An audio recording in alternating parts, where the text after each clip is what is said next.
लहान मुलं नेहमी मोठ्यांचं अनुकरण करतात हे खरं आहे. आरोही अभ्यासाला बसले की स्वामी अभ्यासाला बसतोच. त्याला काहीच कळत नाही, पण तिच्यासारखा पॅड, पेन्सिल किंवा नोटबुक त्याला हवं असतं. आज ना मुलांना स्प्राऊट केली होती आणि त्याच्यावर शेव टाकली होती. तर स्वामी असं खात होता.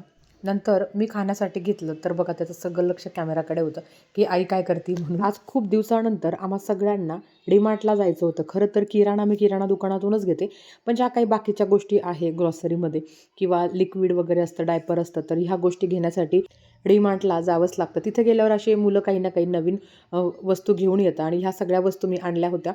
डीमार्टला गेल्यावर पैसे कसे लागतात आणि बिल करायच्या वेळेस खरंच खूप मोठा प्रश्न पडतो की आपण एवढ्या वस्तू घेतल्या आहे, याचं बिल किती लागेल. पण ज्या काही वस्तू होत्या ना त्या सगळ्या कामाच्या होत्या आणि कामाच्याच वस्तू घेतल्या होत्या. आणि आज खूप दिवसानंतर घरात ना इडली सांबार आणि डोसा बनवला होता. खरं तर म्हणजे जास्त घरात डोसा बनवला नाही जात, कारण वाटलं तर बाहेर खाऊन येतो, पण आज खूप दिवसानंतर घरात बनवायचा प्लॅन झाला. म्हणजे अगदी पीठ बाहेरूनच आणलं होतं, फक्त डोसे घरात केले होते. मुलांना मी वरण भात सेपरेट केला होता, कारण याने काही जास्त त्यांचं पोट भरत नाही. नंतर स्वामी असं त्याच्या पप्पांसोबत खेळत होता. आणि हां, मला तुम्हाला एक गोष्ट दाखवायची आहे. तर हे नवीन घड्याळ असं घरात लावलं आहे, खूप छान आहे आणि खरं तर हे दोन्ही बाजूनी आहे. कसं वाटलं नक्की